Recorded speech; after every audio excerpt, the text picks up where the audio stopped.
Hello, and thanks for clicking on the video. I've received a few recent emails asking me to discuss police officer pay and more on benefits, kind of a follow-up from my previous video on retirement benefits from law enforcement. So I wanted to kind of tell you a bit about pay and what to expect as a police officer, those of you who are considering that as a profession. First of all, if you're clicking on this video, we are at the beginning of October 2019.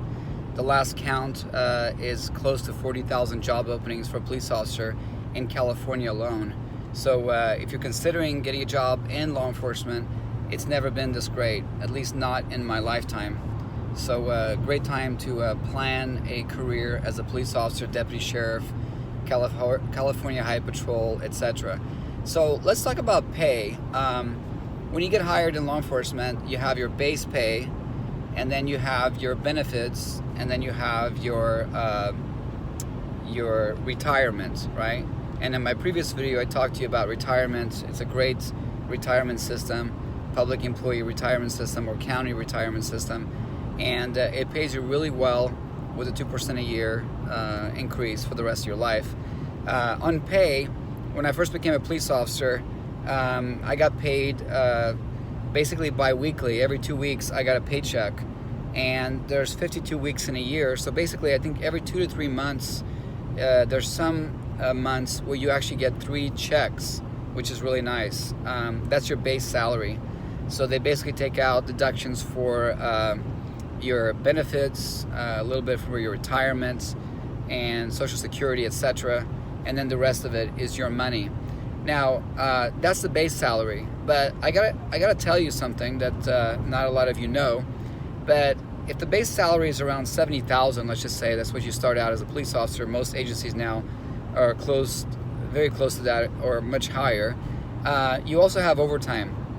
Every time you go to court, every time you work a special assignment, every time you stay late doing reports, you accumulate overtime.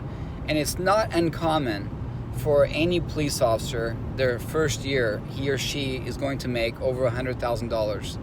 I want you to think about this for a second. So it's not uncommon at all to work and make over $100,000 the first year. Corrections, for example, works 12-hour shifts, and those correctional officers working for state prisons will tell you that they're making $140,000 a year with overtime. And so just know that if you're trying to get out of debt, getting a job in law enforcement is a great way of doing that.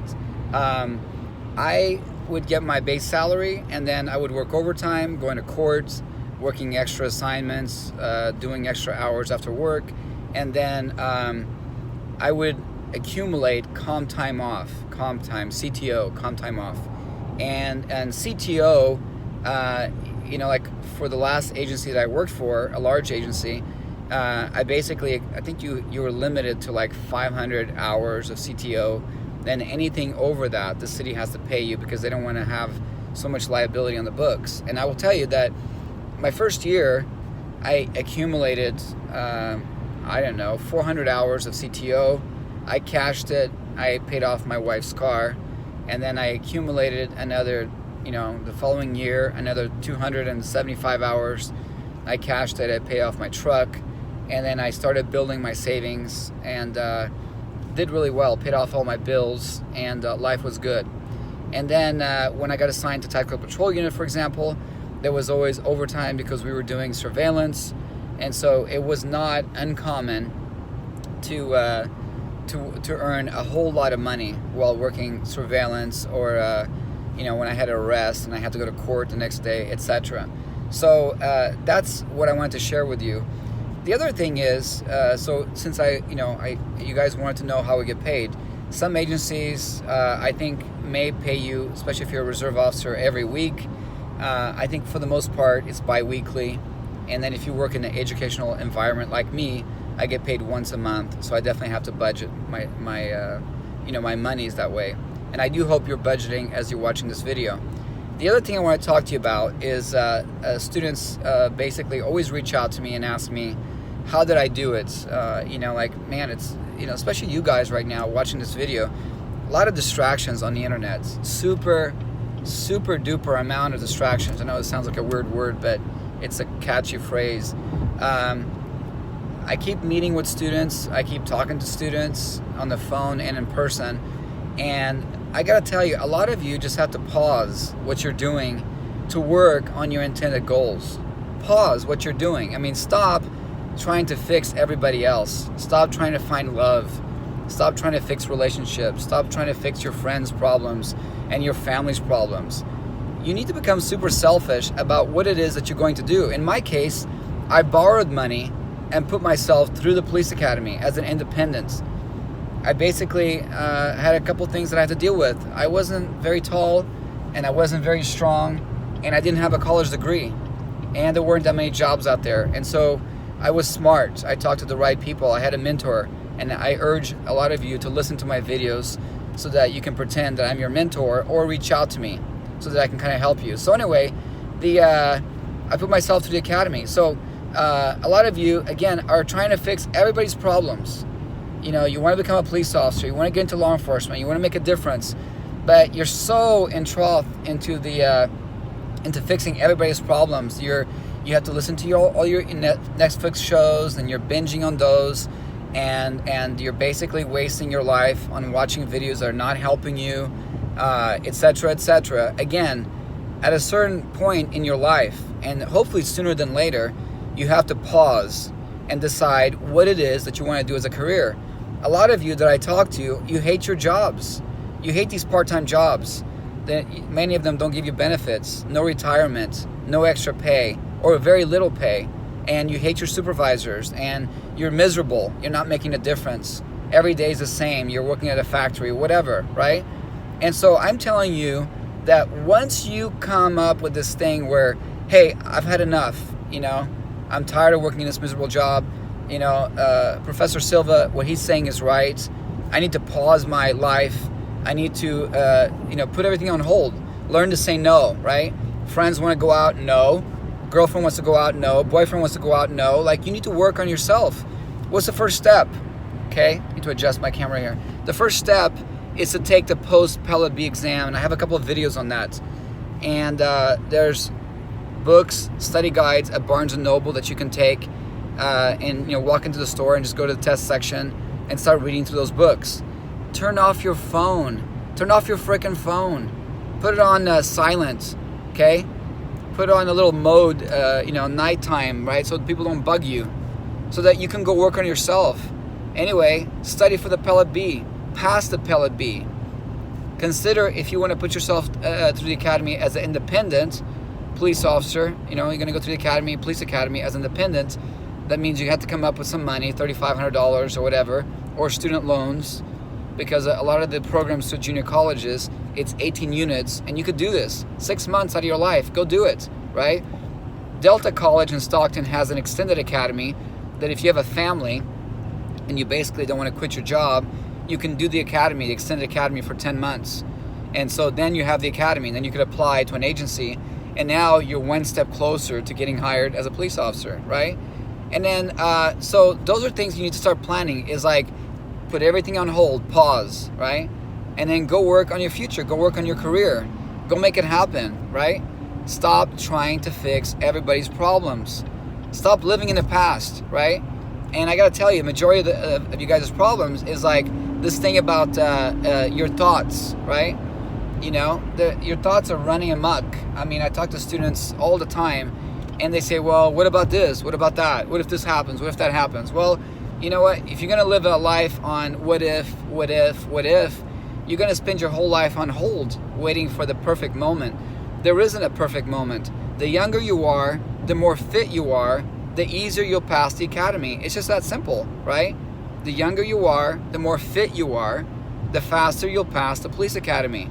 The older you are, the less fit you are, the less sharper you are, the harder it will be for you to pass the police academy. So right now, lots of jobs out there, great benefits, great pay. It's an exciting job. Being a police officer is an exciting job. Stop watching the freaking news. Stop letting them discourage you from going out there and becoming a crime fighter. I love being a police officer. I love being a college professor. But I love being a police officer. I love going out there and catching bad guys. If you do everything you're supposed to do out there, if you follow policy and you're respectable to the public, general public, you know, and you're respectable to the suspects, you're going to do well, right? It's only the cops that are using too much force. They're violating department policies. They're exceeding their scope. Those are the ones getting in trouble. So if you are the type of person that goes out there and you really truly want to be a public servant and you want to help people make good money in the process, take care of your family, and have a great future retirement, go do it.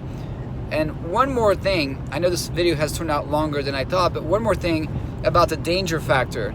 So a lot of you are CA99 narrow lane. Okay, just a GPS warning here, narrow lanes. Some of you are commuting to jobs in the Bay Area.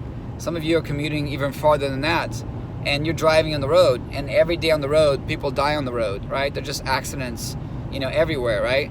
So my point is, driving is dangerous, right? Going out there and you're putting your life on the line every day. But a lot of you do it. None of you even think twice. You just go do it, right? So I get these. Danger due to animals on the road. Oh wow, animals on the road. That's crazy. You gotta love technology, right? This thing lets you know when there's animals on the road. Anyway, you drive every day, and so you're taking risks out there, right? And so you don't even think about that. You just like, you're on autopilot. You get in your car every morning, you commute to the Bay Area, 2 hours each way, you know, and now 4 hours you're on the road. Well, let's talk about being a police officer. Yes, there are risks with being a police officer, right? There's risks being a police officer. But get this, when you look at construction worker accidents, thousands and thousands of people die every year that you never hear about. They were digging a ditch, and the ditch collapsed. They were using a backhoe, and the backhoe flips, and it crushed 3 people. Every year, if you go online, and if you don't believe me, go on OSHA reports for injuries and deaths in the United States, and it will blow your mind, right? We never hear about construction workers when they die. We just never hear, right? But these are people that are married, hardworking, family people that are out there working, doing construction, and they die every day of the year, right? And what's my point in telling you this? Police officers, yes, there are risks involved, but in terms of deaths, you risk, you're more apt to getting killed or die as a construction worker than you are as a police officer. I want you to think about this for a second, right? Think about this for a second. It's more dangerous to be a construction worker than it is to be a police officer or a deputy sheriff or whatever. So what I'm saying is this, if you really are into law enforcement, being a public servant, wanting to go out there and make a difference and help people and make your community safer, make good money, and earn a great retirement, then stop letting your fears dictate what career you're going to go after, right? You just have to go out there and do it. And the first step is, going back to the beginning of my video, you need to frickin' stop. You need to pause. Pause your frickin' distractions every day. Pause your distractions. Pause them. Stop watching the frickin' funny videos and stop Netflix binging and put everything on hold. Heck, if you don't believe me, write a journal. Start a journal on everything you're committing your time to every day, right? I have a thing on my phone now, and it measures my screen time. And every week I'm trying to decrease the screen time. CA99 intersection. And so you need to take a hold of your free time, and you need to work on your career, on your future, on your retirement, okay? You need to do this for yourself. Work harder on yourself than you do in your job, all right? Work hard on yourself. So if this is what you want to do, again, I don't want to force any of you to do anything that you don't want to do, but I think that you need to get motivated. You need to stop the what if this happens, what if that happens. No, you freaking need to say, hey, I want to become a police officer. What is the fastest way to get there, right? Let's see, number 1, pause your freaking distractions, right? Number 2, research what you need to do. Go take the post-pellet B exam, right? For free. Best things in life for free. Number 3, go research police academies. I said before in one of my videos, I have information about police academies, right? And then action. Make it happen. Get your freaking ass in the academy and start like building your future, right? Don't tell your friends what you're doing. Don't advertise what your future going to be. Let them find out by your actions. 2 years from now, when you're working as a police officer, making $100,000 a year, with a great retirement system and a great job with great benefits, full medical insurance, you run into one of your friends, and he's the guy or she's like, "What are you doing?" And you say, "Man, I'm doing great. I'm working full time for this agency. I've done this, I've done that. I've attended these trainings, whatever." And then let them look at you, and that look, you'll understand what I'm telling you on this video. That look is, oh my gosh, while he was working on his career and his dream, or her dream and her career, I was stuck at a miserable job wondering if I should take action. Okay, so anyway, this is one of my longest videos and it turned into a big old tirade, but again, I want you to know that I care about you. I do care a lot about you, every single one of you that has subscribed to my channel, and those others that listen to what I'm saying. This is great life advice, you guys. It's not anything about being intelligent. It's more about being persistent. It's more about taking determined action of what you want to accomplish in your life, right? Stop living in the past. Stop thinking about what happened in the past and start thinking about the present. A lot of departments have also relaxed their drug policies. So if you've experimented, a lot of departments are like looking the other way. As long as you can do the job, they're willing to give you a chance. You made a few mistakes, it's not going to exclude you. So please continue to send questions. I respond to every single one of you once I have time. And listen, please take care of yourself. Look out for yourself. No one else will look out for yourself like you will. So thanks for listening, and I look forward to hearing from you. Okay, take care.